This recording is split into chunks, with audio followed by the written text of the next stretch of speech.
If Pyros and Crips all got along, they probably gun me down by the end of the song. Seem like the whole city go against me. Every time I'm in the street, I hear... What's happening, guys? Silent Mike, Super Training Gym, another deadlift party from the strongest gym in the West. Here I am.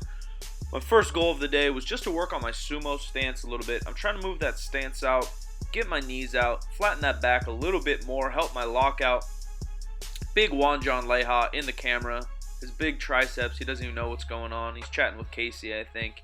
I'm working on this bar with my boy Bob Evans, aka Jacked and Dan, aka Fat Dan. He's doing some sets of 5, I believe, which you'll see in a little while.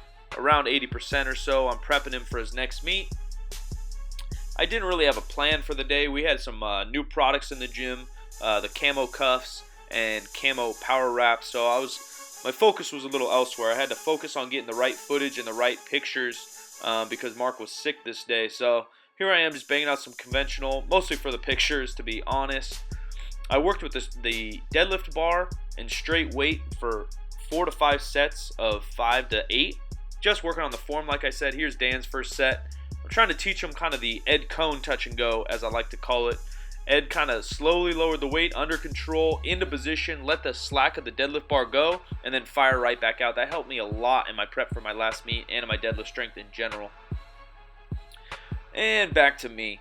So I'm trying to work on this stance. No real plan, like I said. I was focused on getting the right footage. Work, sadly, always comes before my training. That's just how it goes. That's why I do not compete all that damn often. And if you guys say that's bullshit, I say that's bullshit to you. Align your goals. Prioritize your goals. My goals are work first. I mean, obviously family and friends, but work always comes first in the gym. Then comes my strength. Form's looking decent, even though I'm fucking just posing for pictures. It's me, Dan, and fucking Sam Adams, Boston Cream Pie, Boston Tea Party on this bar. I don't know if I got any footage of him, though. And then behind me, Marcus was still warming up, but he's planning on doing a very slight block pull with some chains. So I end up hopping on there, working my conventional. I still want to straighten out my back, strengthen my lockout, which the chains and minimal block pull can help do. Dan's looking better and better, going beltless, 525 pounds or 515 pounds or so. Proud of him. He got the workout done. It's a long, grueling workout that I put him through, but he's kicking ass at it. Here I am again, moving that stance out about 2 inches per side. I just think my speed off the ground is so good. My quads are pretty strong. My positioning's decent. That my lockout speed, my starting speed is not an issue. I just got to find a way to lock that bitch out. I also need to lock out my knees and hips at the same time, which I'm doing a little bit better here. My torso's just long. Not to make excuses, but it doesn't allow me to get into the position I want to get with my lack of mobility and long torso. So it's always a work in progress. My form on my squat and bench I'm pretty happy with, which is cool. Now I can just focus on really getting the volume in and getting stronger. Deadlifts is always a work in progress, and I still have no idea whether I'm a conventional or sumo puller, so I'll be practicing both for a long, long time until I can flatten that back out. Dan's getting better. Back gets a little rounded, but very powerful guy, big guy, so it's a little bit harder for him to organize everything. Here I go after those 3 to 4 sets with Dan. I switched to the backside, stiff bar. I think it's the Rogue Ohio or Rogue West Side bar, one of my favorite bars. Threw on the straps, using 55-pound plates, just getting some reps in. Marcus worked up to, I think, a heavy single or a heavy triple, so he went sumo and conventional. On the backside here on the block pulls, I just did conventional. Sumo block pulls are fine, but I think if you're going to pull a block pull, might as well do a conventional and further out from a meet and really overload that back. Really get yourself stronger, your grip if you're not using straps, and your low back and glutes like I mentioned.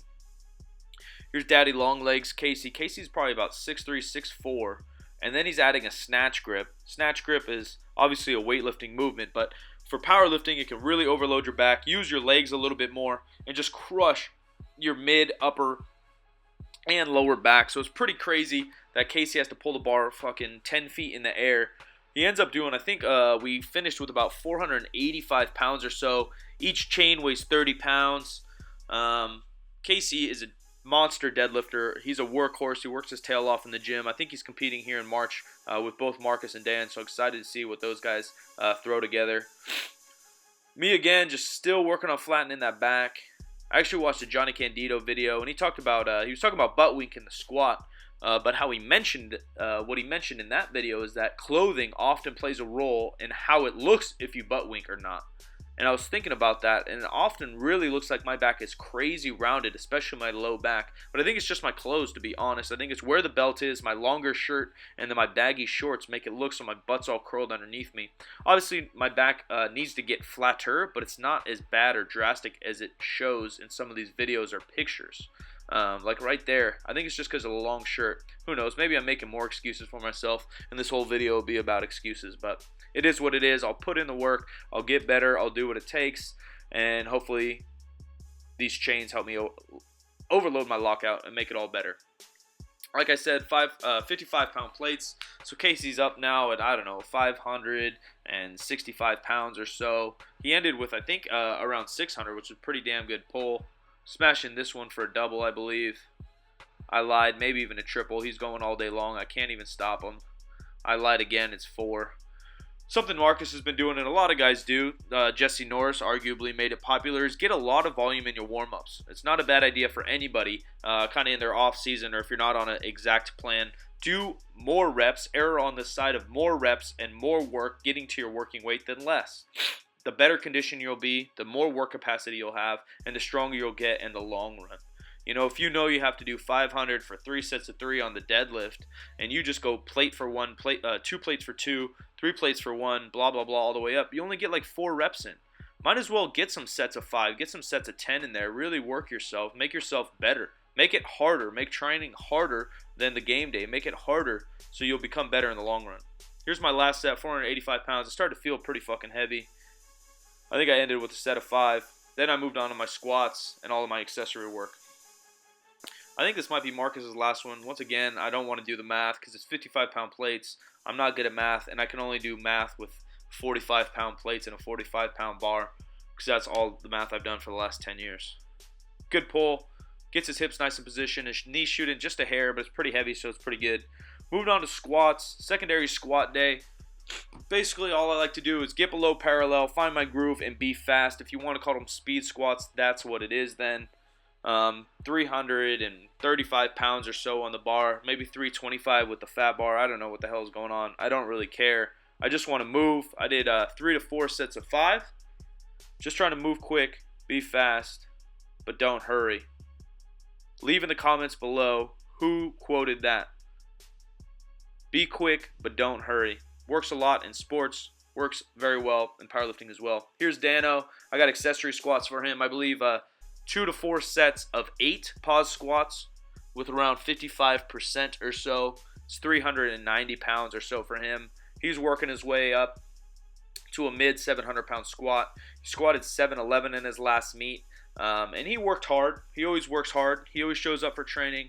But I'm adding a ton of volume, which I think he will react to and adapt to very well. So I'm excited to see what happens to his deadlift and his squat. He left a lot of pounds on the platform last time on his deadlift. He just murdered 680 for his 3rd attempt. So very excited to see what he can do. Bench is always a work in progress. His bench, he's kind of maxed out in terms of power and strength, I think. He just needs to build more muscle in general. So that'll obviously take years and years. He can't build an inch on his arms in 6 months, but I think it also will improve. Here's my last set. Easy little baby pause. Getting used to the fat bar again. I've been squatting with the Rogue Ohio bar, which is a thin 45-pound bar.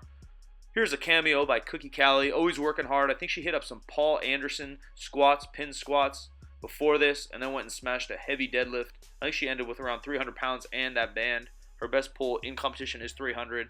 I'm not sure when she's competing, but I think it's this spring. I'm sure she'll hammer something good too. Here's a little fucking unedited footage of you see how fat I am before I even actually do my set. Set the camera, wrap my wraps, look around the gym. Typically I'm screaming for attention to make sure everybody's watching me because I can't really squat 300 pounds without anybody watching me.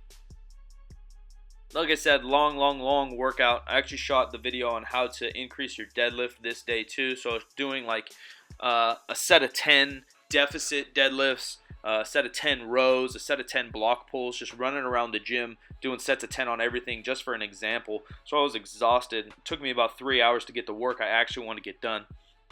All I knew I wanted to get done was some type of deadlift, sets of 5, 3 sets of 5 on my squats, and then a couple sets of stiff leg. But since I said I was shooting that video. I'm also helping Dan out. Shit got weird. Took a long time in the gym. Finally, it wasn't freezing cold though, so that's nice. I got to wear a short sleeve shirt. Last exercise of the day, me and Dan hitting some stiff legs. I prescribed him the weight of like 40% or so, and I was just trying to go with him. I also did double overhand. I'm trying to build up the grip since I'm using straps for a lot of my deadlifts. That's basically a symmetry issue. The last prep, I did so much volume deadlift mixed grip that my right shoulder, my overhand, my pec got tight, and then it would hurt my shoulder when I bench. So I'm trying to do only double overhand with all my accessories to build my grip, and then use straps if I have to on my main work.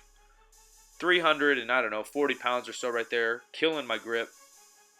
So I went to straps, had to cheat. I'll do chins, pull-ups, stuff like that on Thursday, which is bench day.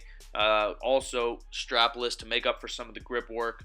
On my squat days, I'm also doing stiff legs, either double overhand heavy with a thinner bar or fat bar, obviously double overhand, but it'll be a little bit lighter. This weight got really heavy. I was just showing two different stiff legs here. One is where you don't really touch the ground.